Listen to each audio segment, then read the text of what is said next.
নমস্কার, সুইটির চ্যানেলে স্বাগত জানিয়ে আবার আমি আপনাদের সাথে একটি নতুন ভিডিও শেয়ার করতে এসেছি। আজকের ভিডিওটা একদম অন্যরকম স্বাদের ছিল। পোড়া মশলায় রুই মাছের ঝোল। এখানে আমি উপকরণে নিয়ে নিয়েছি রুই মাছ 4 পিস, আলু মিডিয়াম সাইজের 2টো, পটল নিয়ে নিয়েছিলাম 4টে, টমেটো 1টা, কাঁচা লঙ্কা 5টা, আদা সামান্য পরিমাণ 1 চা চামচ মতো হবে বাটলে এরকম, পেঁয়াজ 1টা, রসুন 3 থেকে 5 কোয়া, স্বাদ মতো নুন, হলুদের গুঁড়ো 1 চা চামচ, কাশ্মীরি লঙ্কার গুঁড়ো 1 চা চামচ, জিরে গুঁড়ো 1 চা চামচ, কালো জিরে 1 চিমটি, এরপর তেল প্রায় হাফ কাপ মতো, ধনেপাতা কুচি কিছুটা, আর গরম মশলার গুঁড়ো। দেখুন, প্রথমেই আমি এখানে আদা রসুনটা ছাড়িয়ে নিয়েছি আর টমেটো কাঁচা লঙ্কা সব একসাথে পুড়িয়ে নেব। দেখুন, আমি এখানে পুড়িয়ে নিচ্ছি। এরকম করে পুড়িয়েই রান্নাটা করতে হবে। দেখুন, আমি এখানে ভালো করে পুড়িয়ে নিচ্ছি, গ্যাসের ফ্লেমটা অন করে। আপনারাও এরকম করে পুড়িয়ে নিয়েই রান্নাটা করবেন, দেখবেন খুব খেতে ভালো হবে। ঠিক অন্যরকম স্বাদে একটি নতুন রেসিপি। ভিডিওটি অবশ্যই স্কিপ করবেন না, দেখতে থাকুন, অবশ্যই ভালো লাগবে। দেখুন, আমি এখানে হালকা পুড়িয়ে নিচ্ছি মশলাটা। এমন নয় যে পুড়িয়ে পুরো কালো করে ফেলতে হবে, কিন্তু যেন পরে হালকা হালকা গায়ে আঁচটা লাগে এরকমভাবে পুড়িয়ে নিতে হবে।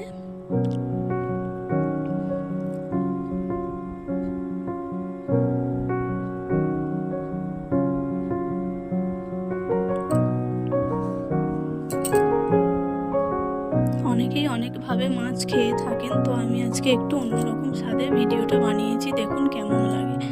এরপর মশলাগুলো পুড়িয়ে নিয়ে সমস্ত কাঁচা লঙ্কা, টমেটো, আদা রসুন সবটা আমি বেটে নেব। আমি এখানে শিলে বেটে নিচ্ছি। দেখুন, আমি এখানে বেটে নিলাম।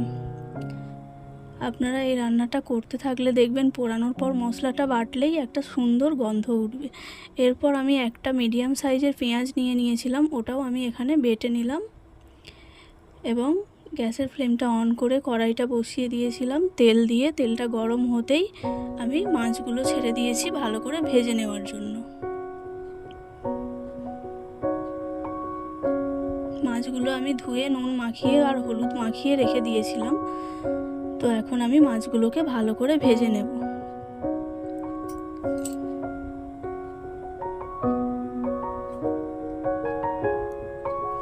মাছগুলো ভেজে নিয়ে তুলে নিলাম। অপরদিকে আমি পটল আর আলুটা কেটে রেখেছিলাম। পটলটা এখানে খোলা ছাড়িয়ে 2 ভাগ করে আমি কেটে নিয়েছি। আপনারাও এরকম করেই কেটে নেবেন এবং ভালো করে দেখুন আমি ওই মাছের তেলেতেই ভেজে নিচ্ছি। এরকম লাল লাল করে ভেজে নিতে হবে এবং একটু লাল লাল করে ভাজা হয়ে গেলেই ওতে আলুটাও অ্যাড করে দিতে হবে ভেজে নেওয়ার জন্য। দেখুন, আমি এখানে আলুটা দিয়ে দিচ্ছি এবং ভালো করে নাড়াচাড়া করে আলুটাও ভেজে নেব।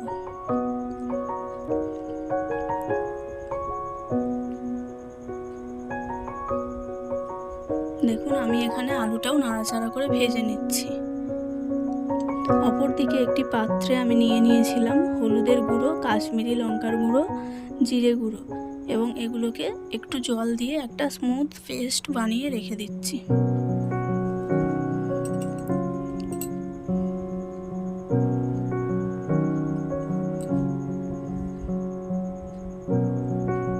এরপর ওই তেলেতেই আলু আর পটলটা ভেজে নেওয়ার পর তুলে নিয়ে ওই যে তেলটা রয়ে গেল, ওই তেলেতেই 1 চিমটে কালো জিরে আর একটা লঙ্কা ফোড়নে দিয়ে দিন।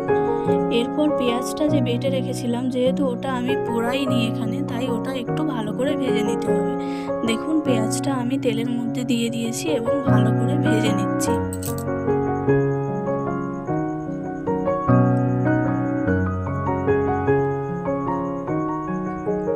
এরপর পেঁয়াজটা একটু ভাজা হয়ে গেলেই আমি ওই পোড়া মশলাগুলো যে বেটে রেখেছিলাম ওগুলো অ্যাড করে দেব এবং ভালো করে কষিয়ে নেব। অবশ্যই ভালো করে কষানোর সময় খেয়াল রাখবেন যাতে মশলাটা পুড়ে না যায়, কারণ যেহেতু এখানে মশলাটা পুড়িয়ে নিয়েছি, তাহলে আরও যদি পুড়ে যায় তরকারিটা কিন্তু পুরো তেঁতুলে হয়ে যাবে বা খেতে একদম বাজে একটা স্বাদ আসবে। তো দেখবেন লক্ষ্য করে যাতে পুড়ে না যায়। তাতে যদি প্রয়োজনে সামান্য করে জল দিতে লাগে তাহলে জল দিয়েই মশলাটা কষিয়ে নেবেন, কিন্তু লক্ষ্য রাখতে হবে যাতে পুড়ে না যায়। এরপর আমি যে পেস্ট বানিয়ে রেখেছিলাম ওই পেস্টটা এখানে অ্যাড করে দিলাম এবং ওই পাত্রটাই ধুয়ে সামান্য পরিমাণ জল দিয়ে দিলাম। এবার ভালো করে নাড়াচাড়া করে কষিয়ে নিচ্ছি।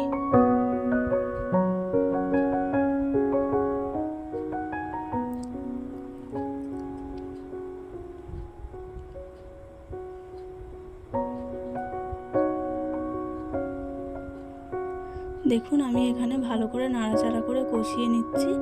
এরপরে কষাতেই বুঝতেই পারবেন মশলা থেকে তেলটা ছেড়ে আসবে। দেখুন মশলা থেকে তেলটা ছেড়ে আসছে।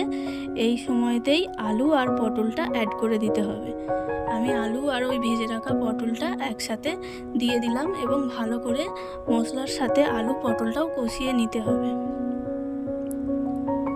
বেশিক্ষণ কষানোর দরকার নেই, কারণ এখানে মশলাটা আগে থেকেই আমি পুড়িয়ে নিয়েছিলাম, তাই বেশিক্ষণ কষাতে লাগবে না, খুব তাড়াতাড়ি রান্নাটা হয়ে যাবে।